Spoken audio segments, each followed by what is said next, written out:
મિત્રો ફરીથી આપનું સ્વાગત છે એનવી સાયન્સ એકેડમીમાં। આશા છે કે આપને અમારા બધા વિડીયો ગમતા હશે, તો આમ જ અમારા વિડીયોને લાઇક, શેર અને સબસ્ક્રાઈબ કરતા રહો અને બીજા પાસે પણ સબસ્ક્રાઈબ કરાવતા રહો।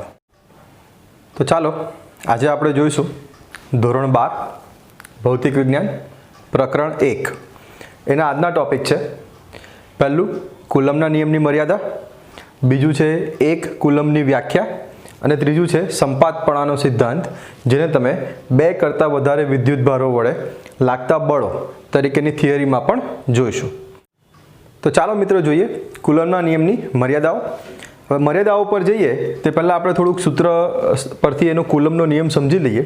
તો સૂત્ર આવું છે કે F = 1/4πε0 × Q1 × Q2 r²। એટલે કે આ 2 વિદ્યુતભારો હોય તો 2 વિદ્યુતભારો વચ્ચે લાગતું બળ કેવું હશે, તો એ Q1 અને Q2ના ગુણાકાર બરાબર અને એ 2 વચ્ચેના અંતરના વર્ગના વ્યસ્ત પ્રમાણમાં એ બળ લાગતું હશે। અને આ જે 1/4πε0 છે આ એક અચળાંક છે, બરાબર। ε0 ને આપણે શૂન્ય અવકાશની અથવા તો અવકાશની પરમિટિવિટી તરીકે તમે ઓળખી શકો છો। જે 3 લિમિટેશન છે કુલમના નિયમની, જે 3 લિમિટેશન અહીંયા આપી છે, તો પહેલી લિમિટેશન એવી છે કે વિદ્યુતભારો બિંદુવત હોવા જોઈએ। હવે જો બિંદુવત વિદ્યુતભારો કોને કહેવાય, તો એ બિંદુવત વિદ્યુતભારો એને કહેવાય કે જેના તમે રેખિક પરિમાણને અવગણી શકો છો, બરાબર છે। એટલે કે અહીંયા જુઓ તો Q1 અને Q2 લીધા છે, તો Q1 અને Q2ના રેખિક પરિમાણ એટલે કે એના જે પેરામીટર્સ છે તે પેરામીટર્સ આપણે અવગણી શકીએ એવા હોવા જોઈએ।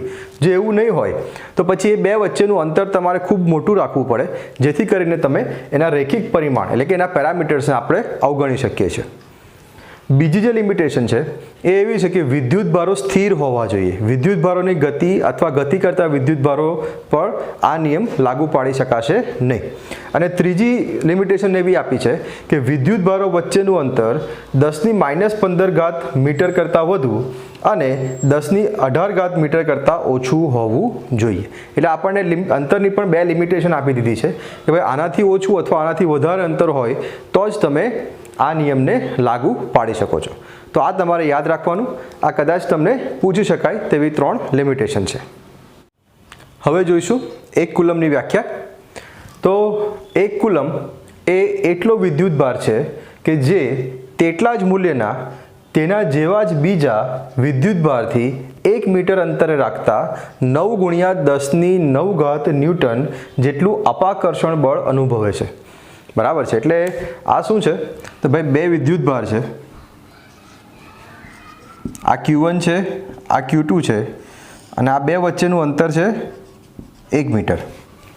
જો તમે 2 વિદ્યુતભારને આવી રીતે મૂકશો અને જો આ બંને વિદ્યુતભાર એકબીજા ઉપર 9 × 10⁹ ન્યૂટન જેટલું બળ લગાડતા હોય, અપાકર્ષણ બળ, તો આ જે બંને ચાર્જ છે તે કેટલા હશે, 1 કુલમના હશે। હવે આ ક્યાંથી આવે છે, તો આ સૂત્ર પરથી જ આવે છે। F = 1/4πε0 Q1 Q2 r², અથવા તો તમે આ પણ સૂત્ર યુઝ કરી શકો, F = K Q1 Q2 r²। હવે અહીંયા Q1 અને Q2 બંનેની કિંમત 1 થઈ જશે, બરાબર છે। R ની કિંમત એ પણ 1 થઈ જશે, કારણ કે મીટર આપણને અંતર આપેલું છે 1 મીટર, અને K ની કિંમત તમને ખબર છે, K = 9 × 10⁹ ન્યૂટન × મીટર²/કુલમ², બરાબર છે। જો આને તમે આમાં મૂકશો અને આ Q1 Q2 અને r² ની કિંમત 1 મૂકશો તો તમને સીધું F નું મૂલ્ય મળી જશે। F = 9 × 10⁹ newton. આ આપણે આગળ પણ જોઈ ગયા છે આગળના વિડીયોમાં, એટલે આપણે અત્યારે વિસ્તારથી નથી જોતા। તો આ પ્રકારે તમે 1 કુલમની વ્યાખ્યા આપી શકો। ફરીથી જોઈ લઈએ તો 1 કુલમ એ એટલો વીજભાર છે કે જે તેટલા જ મૂલ્યના તેના જેવા જ એટલે કે એટલા જ મૂલ્યના, બંનેનું મૂલ્ય કેટલું હશે, સરખું હશે, અને બંનેનું તેના જેવા જ એટલે કે બંનેના જે કદ છે કે એના જે પરિમાણો છે તે કેવા હશે, એ પણ સરખા જ હશે। તો તેના જેવા જ બીજા વિદ્યુતભારથી 1 મીટર અંતરે રાખતા 9 × 10⁹ ન્યૂટન જેટલું અપાકર્ષણ બળ અનુભવે છે। તો આ પ્રકારે તમે 1 કુલમની વ્યાખ્યા આપી શકો છો। હવે જોઈશું આજનો છેલ્લો ટોપિક એટલે કે સંપાતપણાનો સિદ્ધાંત। તો સિદ્ધાંત કંઈક આવો છે કે જ્યારે કોઈ વિદ્યુતભાર પર 1 કરતાં વધારે કુલંબ બળો લાગતા હોય ત્યારે પરિણામી કુલંબ બળ દરેક સ્વતંત્ર કુલંબ બળના સદિશ સરવાળા જેટલું હોય છે. બરાબર છે. આ ખાલી એનું વાક્ય છે, એનું સ્ટેટમેન્ટ છે. હવે આપણે આને ધીમે ધીમે સમજીએ અને આની જરૂરિયાત કેમ પડી તે પણ આપણે સમજીએ. તો જો આમાં સ્ટેટમેન્ટ વાંચીએ તો જ્યારે કોઈ વિદ્યુત ભાર પર, કોઈ એટલે કે એક વિદ્યુત ભાર, માનો કે આપણે એક વિદ્યુત ભાર લઈએ છીએ, આ એક વિદ્યુત ભાર છે અને જેનું નામ આપણે આપી દઈએ છીએ Q1. કોઈ વિદ્યુત ભાર ઉપર એક કરતાં વધારે કુલંબ બળો, હવે કુલંબ બળો કોને કહેવાય? તો જે કુલંબના નિયમ દ્વારા આપણે આગળ જોઈ ગયા F, તો એ જે F છે તેને કુલંબ બળો તરીકે ઓળખવામાં આવશે. બરાબર છે. એટલે કે એક કરતાં વધારે કુલંબ બળો, એનો મતલબ શું થયો કે એક કરતાં વધારે ચાર્જ હોવા જોઈએ. તો માનો કે મારી પાસે આ એક ચાર્જ છે Q2, આ એક ચાર્જ છે Q3 અને આ એક ચાર્જ છે Q4. બરાબર છે. અને આપણો જે ચાર્જ છે જેના ઉપર બળ લાગશે તે છે Q1. તો એક કરતાં વધારે કુલંબ બળો લાગતા હોય એનો મતલબ શું થશે કે આ જે Q2 છે એ Q1 ઉપર બળ લગાડશે, Q4 Q1 ઉપર બળ લગાડશે અને Q3 છે તો Q3 પણ Q1 ઉપર બળ લગાડશે. બરાબર છે. તો આ એક કરતાં વધારે ચાર્જ થઈ ગયા. એક ચાર્જ માટે તો આપણે ઓલરેડી જોઈ ગયા છે કુલંબનો નિયમ, એનું સદિશ સ્વરૂપ પણ આપણે ગયા લેક્ચરમાં જોઈ ગયા છે. હવે અહીંયા શું છે, એક કરતાં વધારે ચાર્જ છે. હવે જો એક કરતાં વધારે ચાર્જ હોય તો તમે સીધો કુલંબનો નિયમ એપ્લાય કરી શકો નહીં. બરાબર છે. તો અહીંયા આપણે શું કરવું પડશે, આપણે આ બધાથી આ Q1 ઉપર કેટલું બળ લાગે છે તે આપણે એક એક કરીને શોધવું પડે અને છેલ્લે બધાનો સરવાળો કરવો પડે. કારણ કે જે કુલ બળ હશે, આના ઉપર લાગતું કુલ બળ કેટલું હશે, તો આના ઉપર લાગતું કુલ બળ એ Q2 દ્વારા લાગતું બળ, Q3 દ્વારા લાગતું બળ અને Q4 દ્વારા લાગતું બળ, એ ત્રણે દ્વારા લાગતા બળના સદિશ સરવાળા જેટલું બળ એ Q1 ઉપર લાગશે. તો આ જે છે એ બેઝિકલી એ સંપાતપણાનો સિદ્ધાંત છે, અથવા તો તમે બીજી રીતે કહી શકો કે ભાઈ એક ચાર્જ ઉપર એક કરતાં વધારે ચાર્જ દ્વારા લાગતું બળ અથવા તો બે કરતાં વધારે ચાર્જ વચ્ચે લાગતા બળો તરીકે તમે આ થિયરી સમજી શકો છો. હવે આપણે આનું સદિશ સ્વરૂપ જોઈએ અને પછી આનું જે નોર્મલાઇઝ ઇક્વેશન છે તે નોર્મલાઇઝ ઇક્વેશનને પણ આપણે આગળ જોઈએ. હવે આપણે જોઈશું કે એકથી વધારે અથવા તો બેથી વધારે વિદ્યુત ભાર દ્વારા લાગતું બળ અથવા તો સંપાતપણાના સિદ્ધાંતનું જે આપણું નોર્મલાઇઝ ઇક્વેશન આપણને મળશે તે હવે આપણે આગળ જોઈશું. તો જુઓ, અહીંયા એક એવી પરિસ્થિતિ વિચારો કે ભાઈ આપણી પાસે ટોટલ 3 વિદ્યુત ભાર છે, Q1, Q2 અને Q3. તો આ આપણું ઓરિજિન બિંદુ છે O, અને O થી જે Q1 છે તે R1 જેટલા અંતરે છે, Q2 R2 જેટલા અંતરે છે અને Q3 R3 જેટલા અંતરે છે. એટલે કે આ ત્રણેના સ્થાન સદિશ શું થઈ ગયા? આનો સ્થાન સદિશ છે Q1 માટે R1, Q2 માટે R2 અને Q3 માટે R3. બરાબર છે. હવે જુઓ, આપણે અહીંયા શું શોધીશું કે ભાઈ જે Q1 છે તે Q1 ઉપર Q2 અને Q3 વડે કેટલું બળ લાગે છે. આપણે એનું નામ આપી દીધું છે F1, કે ભાઈ જે બળ છે F1, તો આપણે F1 ની વેલ્યુ શોધવાની છે. હવે F1 ની વેલ્યુ તમને કંઈ સીધી નથી મળવાની. આપણે શું કરીશું કે આપણે પહેલાં એક વસ્તુ શોધીએ કે ભાઈ આ જે Q2 છે એ Q1 ઉપર કેટલું બળ લગાડે છે, અને પછી શોધીએ કે Q3 છે તે Q3 Q1 ઉપર કેટલું બળ લગાડે છે, અને પછી સંપાતપણાના સિદ્ધાંત મુજબ આપણે એનો સદિશ સરવાળો કરીએ તો આપણને જે સૂત્ર મળશે તે આપણને F1 ની કિંમત આપી શકે છે. બરાબર છે. હવે આપણે ઓલરેડી જે કુલંબના નિયમનું સદિશ સ્વરૂપ જોયું છે તેમાં આપણે બધી થિયરી ડિટેલમાં જોઈ ગયા છે. તો અહીંયા હું અત્યારે ડાયરેક્ટ અમુક સૂત્રોનો ઉપયોગ કરીશ. તમને જો નહીં ખ્યાલ આવે તો મારો આગળનો વિડીયો તમે જોઈ શકો છો, તેમાં આપણે બધું ડિટેલમાં જોયું છે. તો અહીંયા જુઓ, મેં જે ટર્મ્સ લીધા છે તેને આપણે સીધા ઉપયોગમાં લઈ લઈએ. હવે સૌથી પહેલાં F12. તો F12 શું છે? તો F12 એ Q1 ઉપર Q2 દ્વારા લાગતું બળ છે. તેવી જ રીતે F13 એ Q1 ઉપર Q3 દ્વારા લાગતું બળ છે, અને જે ટોટલ બળ જે Q1 ઉપર કુલ બળ લાગશે તે કુલ બળ છે F1. બરાબર છે.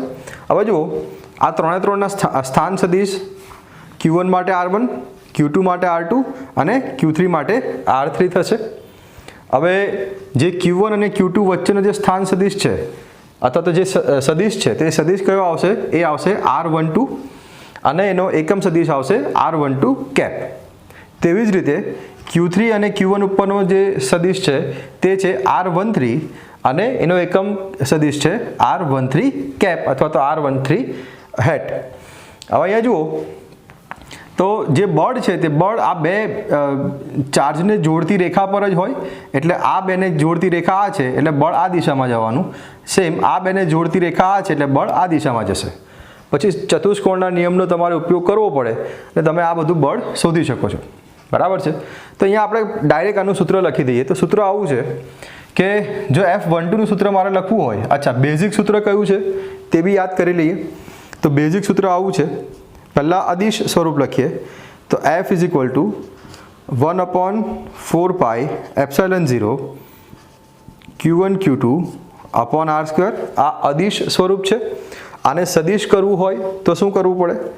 ધેરફોર સદિશ કરવું હોય તો F12 ઇઝ ઇક્વલ ટુ, જો ઉપર એરો બતાવી દીધું એટલે સદિશ સ્વરૂપ છે, એટલે Q1 ઉપર Q2 વડે કેટલું બળ લાગે છે તેનું આપણે સૂત્ર લખીએ તો F12 is equal to 1/4 pi epsilon 0 into Q1 Q2 upon R12 square into R12 cap.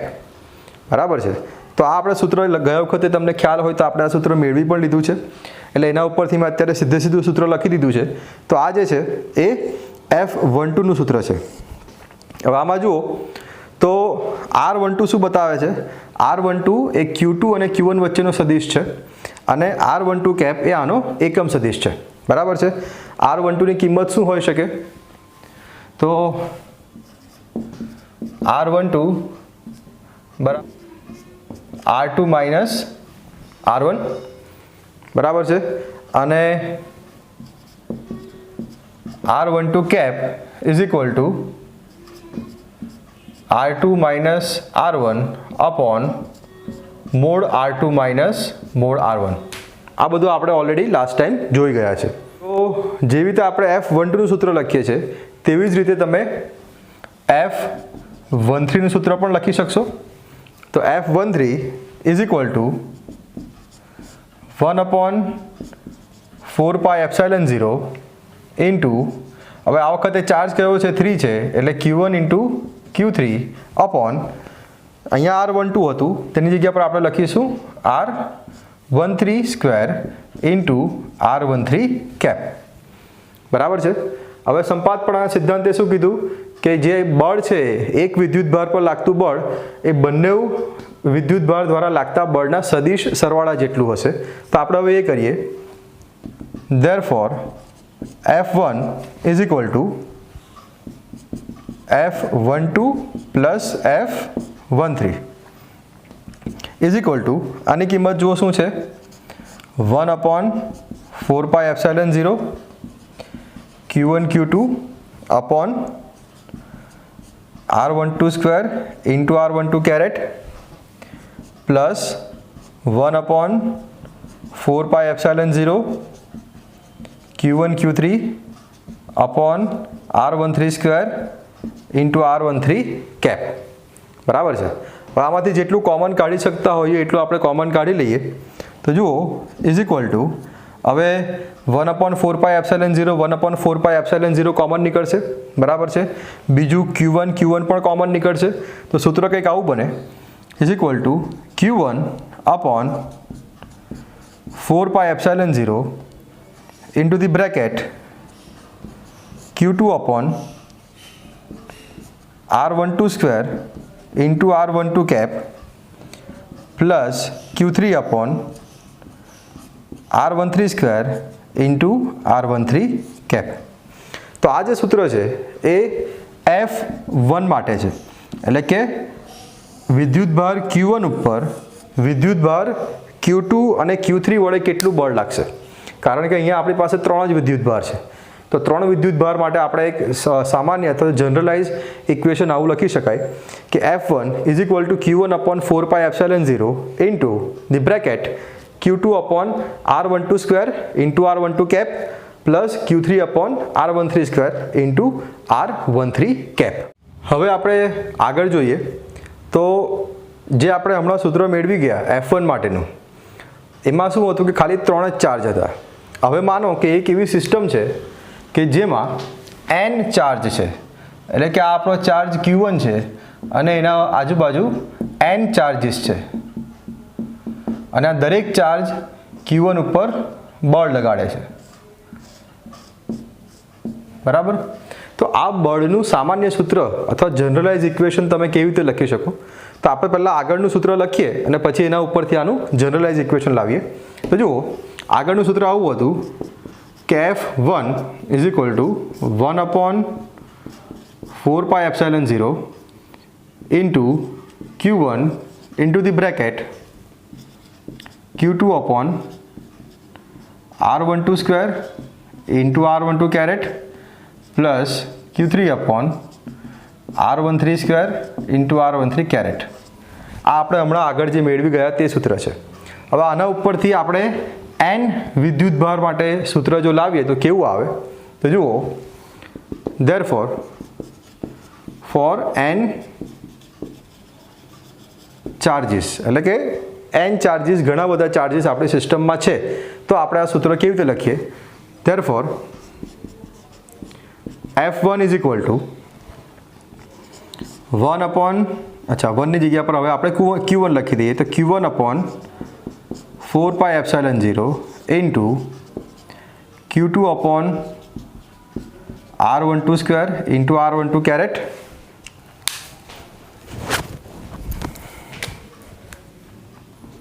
plus Q3 upon R13 square into R13 caret plus up to જે n ચાર્જ છે તેના દ્વારા Qn upon R1n square into R1n caret અથવા cap.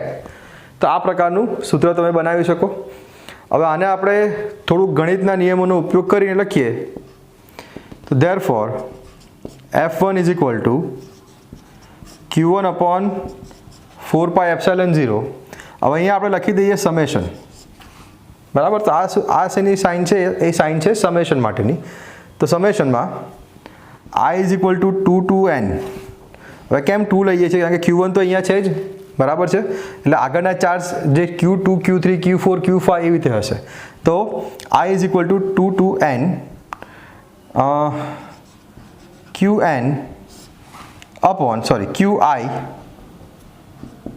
upon R1i square into R1i cap.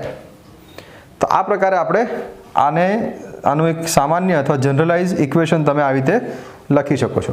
હવે આ સૂત્રને આપણે સમજીએ તો શું થાય? તમારે જે પણ ચાર્જ વડે લાગતું બળ શોધવું હોય તે તમે આમાં શોધી શકો છો. જો હવે હું I ની કિંમત 5 મૂકીશ તો આ ઇક્વેશન શું થઈ જશે? Q1 upon 4πε0 Q5 upon R15 square into R15 cap. બરાબર છે.